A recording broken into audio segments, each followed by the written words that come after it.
a hores d'ara el que més està resultant en l'ús de la nostra xarxa. Si ho veieu, en l'apartat d'espais de publicació tenim activitats i esdeveniments que es duen a terme. Per exemple, intentem organitzar cada any alguna excursió. Per exemple, va haver una excursió a Castalla per treballar en Rei Valor, o qualsevol altre tipus d'activitat. Però a banda d'això, el que intenta l'apartat d'activitats, una cosa seria les activitats que fem els que són membres d'un entretant i vulgui apuntar-se, que promocionem a través de la xarxa, i d'una altra, les que es fan en altres llocs, que organitza altra gent, que no les organitzem nosaltres, però que nosaltres les anem proposant a la xarxa per a que qualsevol pugui accedir si té interès. Com veieu, actualment, ara tenim unes 20 activitats que són per als propers dies, en què dins de cada activitat trobem el dia, l'horari en concret i també si vols dir que hi assistiràs o el que siga. N'hi ha moltíssimes, podem anar pel calendari o directament. De tota manera, això en la portada, que no ho hem comentat, però en l'estructura de la portada apareix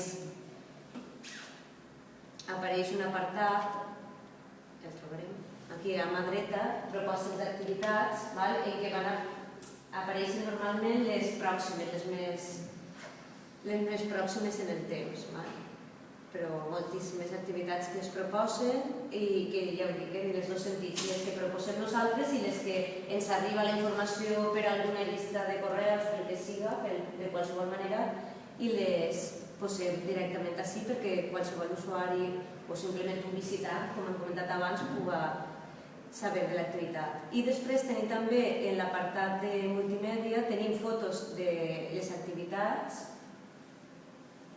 per exemple, fotos de la manifestació de Volem TV3, per exemple, però hi ha també fotos de l'excursió a Castalla, de diferents propostes que es van duent a terme. O la visita d'algun escriptor a un institut, pot ser és un poc divers l'apartat perquè podem penjar fotos qualsevol de nosaltres. Per tant, cadascú o bé penja la informació del que ha fet a l'aula o pot ser que ha assistit a una xerrada o una conferència interessant i fa una entrada en el blog i penja unes fotografies o un vídeo relacionat amb el tema.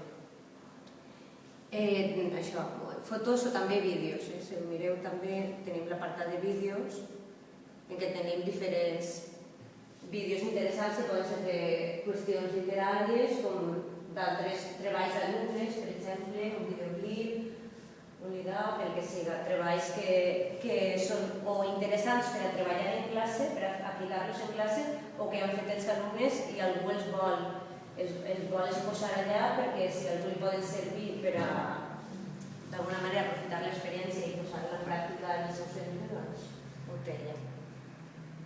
I no sé, què més tenim a veure? El blog. El blog. Després en el blog cadascú pot fer la seva, com un blog personal, però tenim el blog de la xarxa en què pots penjar. De fet, per exemple, jo aquesta última entrada que li he fet a jo sobre les trobades d'escoles en valencià que es duran a terme ara en el mes d'abril, doncs és la mateixa, l'he duplicada del meu blog personal, perquè jo l'havia posat en el meu blog personal, però també m'agradava que estiguera a la xarxa perquè la gent poguera conèixer les activitats que es duen a terme per l'ensenyament en valencià. També una cosa molt bona del blog és que te permet penjar enllaçar-lo a Twitter i a Facebook i aleshores ja és com una difusió més completa perquè li dones el ressò. És molt intuïtiu perquè és com un blog personal. A xarxa Ning, una vegada hi accedixes, t'hi registres o eres administrador, tens tot, intuïtivament vas posant les caixes de text en la portada, és molt fàcil i té moltes... La llàstima és això, que ara se paga. Crec que té una opció, em va semblar llegir que hi havia una opció per a alumnes de menys de 12 anys, que o era un grau molt barat o era gratuïta i això s'ha de treballar. Només a Estats Units i Canadà. Doncs Després tenim un apartat de grups de treball, que sempre hi ha aquí dalt, que no m'ho han comentat, un destacat, pot ser un vídeo destacat, una fotografia o un grup, el que sigui. De moment només tenim 6 grups de treball, de diferents temàtiques, que algú decideix crear un grup, igual com a l'Espugna, que decideix com, no sé, de blocs a l'aula o el que siga, i creen un grup, i simplement el que fem és compartir experiències i aprendre molt. Per exemple, en l'apartat d'experiències trobem activitats, propostes didàctiques que han dut a terme diferents professors a les seues aules, als seus centres, i que simplement les posen allà per si algú les vol també aplicar. Hi ha grup de tot, de teatre, de literatura contemporània, que és més pensat per al segon de batxillerat, per a les proves de selectivitat i tal, però hi ha un poc de tot el videolit. El que de moment no ho tenim, són pocs membres els que figuren en cada grup, encara no està molt actiu, però sí que hi ha grups que tenen. Estem a poc organitzant tot aquest material a mesura que es va afegint, perquè clar, n'hi ha diversitat i n'hi ha de molts nivells, encara que més o menys té el fil transversal de la llengua i també de les TIC, aprofitar-les per a mostrar el que has fet o aprofitar-les per a fer l'activitat. Però clar, encara estem, perquè pràcticament les pestanyes, no sé, fa uns mesos que tenim les pestanyes així organitzades i a poc anem.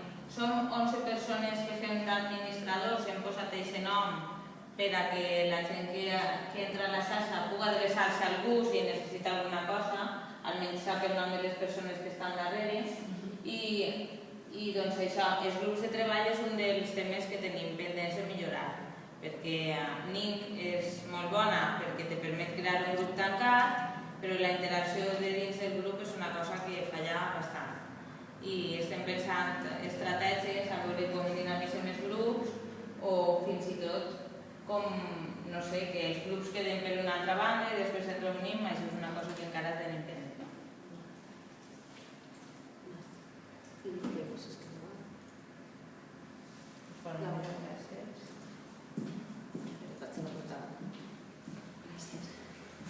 Després ens quedarien el fòrum de converses i els entorns entretants.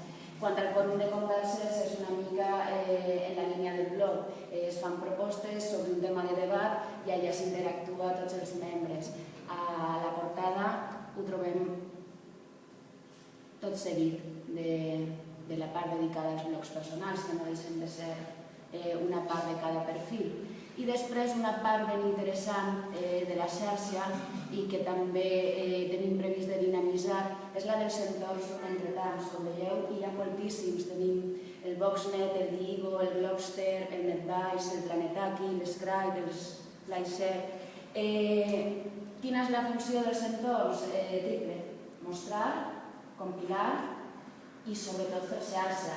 Mostrar en el sentit que allà van a parar aquells documents que se generen, per exemple l'Scribe o l'Slideshare. En el Planetaki tenim tots els blogs, o procurem anar actualitzant i anar compilant tots els blogs personals i d'aula de tots els membres de la xarxa. Per tant, només d'entrar-hi ja podem veure funciona per aquelles novetats. Per tant, és molt fàcil saber què escriuen, què fan els membres d'un entretants a partir del Planetaki. D'una altra banda, altres aplicacions bé,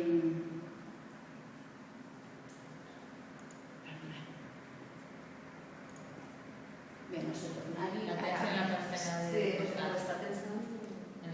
Ai, perdona. Una altra qüestió és els entorns, com per exemple Diigo, que és de marcadors socials, per compartir-los, o els que havíem comentat de portar de documents, permeten crear xarxa social dins de cada una d'aquestes aplicacions o d'aquests espais. Per tant, tots els membres d'un entretants poden estar seguint-se mútuament, anar compartint els seus documents, els seus treballs. Per tant, aquesta seria, diguem-ne, la base de fer xarxa dins de la pròpia NIN, però també en altres espais que permeten aquesta possibilitat de socialitzar el treball i de compartir-lo. En aquesta línia, com ja han esmentat les companyes, Hi ha el Twitter i el Facebook. Tenim dins de la construcció de la nostra identitat digital un perfil a Twitter i un perfil a Facebook. També tenim així embedit un xicotet gadget on anem pouant, que diríem en valencià, embedint totes aquelles piulades de tots els membres de la xarxa on entre tants. De la mateixa manera, en un determinat moment també teníem un xicotet espai per a missatgeria instantània per poder relacionar-nos. Per tant, és molt important fer xarxa a dins, però fer-la també a fora. Compartir una mica el treball que fem a dins, en el sentit d'exposar-lo, però també aquells objectes o aquelles manifestacions del nostre treball, des d'un simple document a un vídeo, com a tot allò que va generant un blog, que es pugui accedir des dels entorns i les xarxes. Per exemple, també